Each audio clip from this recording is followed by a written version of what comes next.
Today I've got the Ferrari Dino on the lift, so I thought we'd do a tour of the underside of it. It's got a bunch of neat things. One interesting thing to point out is, it's got the 4 exhaust tips on the back, and they always stay quite clean, and that's really because the outlet is at the bottom. It's not actually the hole here. I don't know how we can see, but it's kind of just capped there, and the real outlet's at the bottom. The Dino is a 4-wheel independent suspension, double wishbone. Here on the rear suspension you can see the lower wishbone control arm, which connects to the frame. And you can actually see that there's a series of shims between the mounting points and the frame, and that's how you do your alignment. The more shims you put in there, it's going to move that wishbone outward, and that's going to give you more negative camber. And even to change the toe, if you put shims at the front versus the back, you can get a little angle on that. The metal wire there, that cable, is for the parking brake, and then there's a black rubber hose that's going to the brake caliper there. And then you've got your top wishbone, which is just fixed in position. You can't shim that one out to change the alignment up there. And then a coilover shock above that. And then the main drive shaft for the left side is right there.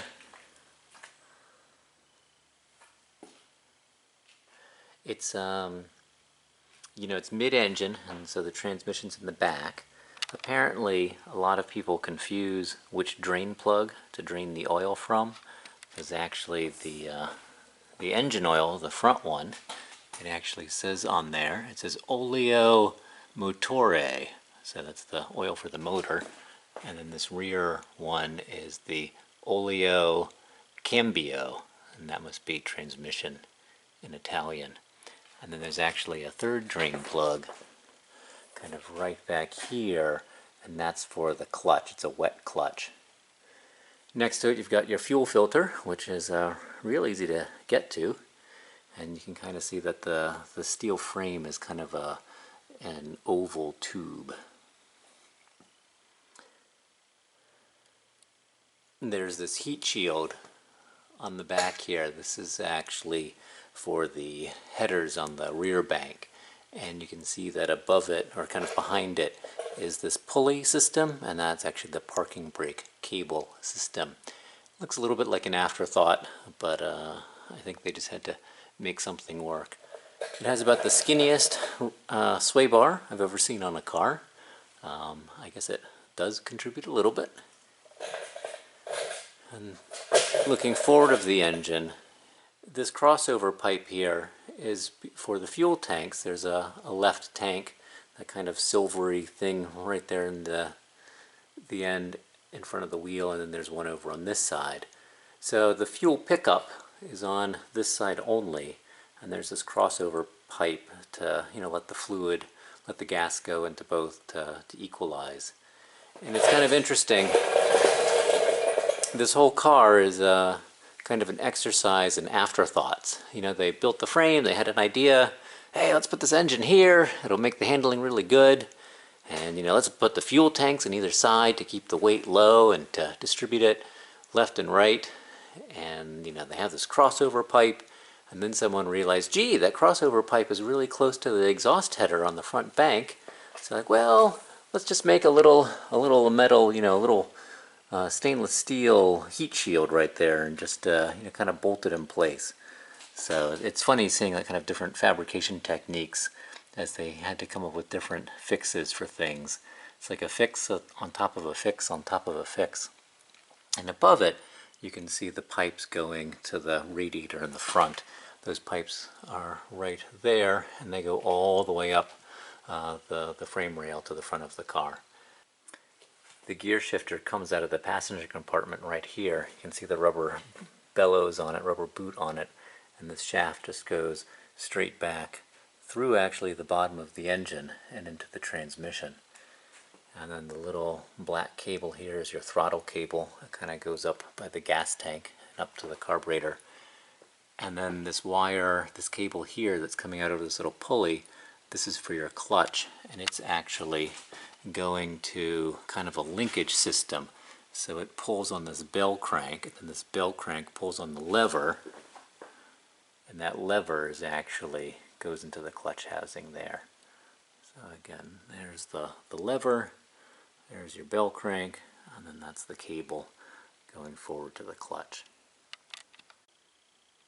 The belts for the engine are on the passenger side, the right side of the car, and I don't know how well I can get the camera up here, but it's a tight fit, and there's this pipe. It's actually the water pipe, or the coolant pipe, goes right by the alternator pulley.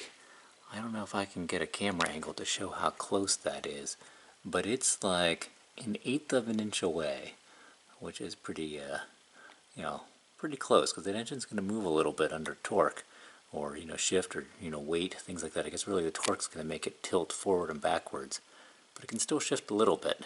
But I see no evidence on the pipe that it's ever rubbed, so I guess it's just good enough. I don't know how apparent it is on the video, but what we're looking at here on the floor is actually fiberglass. So the floor pan is fiberglass on top of the steel tube chassis.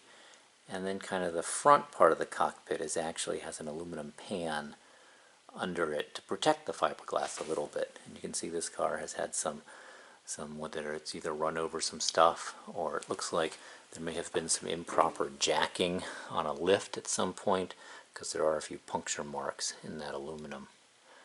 You can also see there's a little access panel right here, which I think that's to get to your pedal cluster.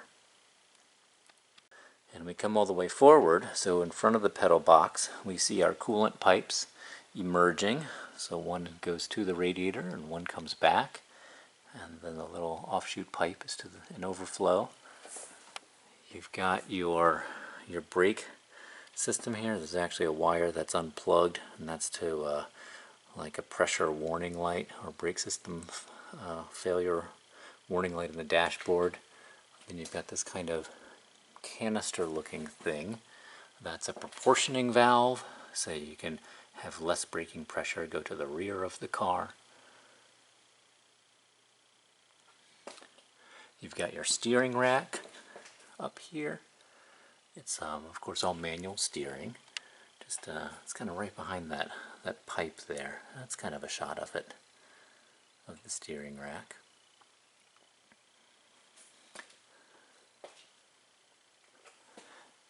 You can see that steel frame structure a little bit better. And then in the front, again, it's a double wishbone. You've got the control arm on the bottom, which again, you see these slots in the frame rail. Those slots are to put your shims to move that arm in or out for your camber adjustment. And then the top one is fixed positions welded onto the chassis. And then your steering tie rod, the part right up there that goes to that boot, that is you change that for your toe. That can go in or out to adjust your toe. And then it's got a pretty good sized sway bar on the front here, and then the shock with the spring over it in kind of an angled position. And in the actual wheel hub, we've got a cover over the brake disc with a little scoop on it to help get air to the brakes. So that's a pretty clever design. That's pretty nice to see.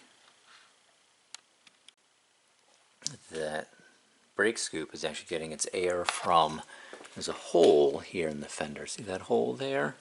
So that hole lets air go through.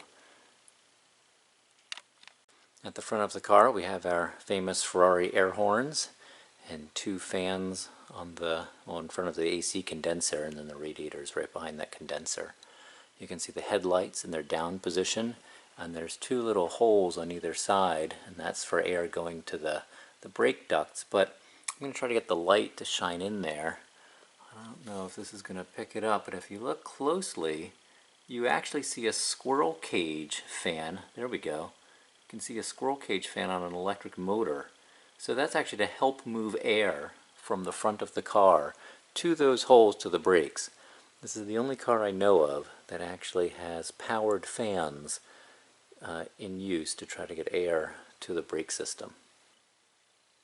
Kind of behind the steering rack there's this cable. I don't know if you can see that black cable that comes out of the top of the firewall, kind of right behind the top of the steering rack there. Maybe there you can see it. And comes down to this hole right here in the frame. So on this hole you've got a brake line and an electrical harness going into that tube, and in this one you have this cable, and that's that clutch cable, so that runs the whole length of the car and then comes out this tube right here and goes to the clutch, and then here's that harness coming out of that whole tube here, and the brake line comes out right there. You can see that brake line making a little turn and going up along the frame rail and then following the frame rail to the back of the car.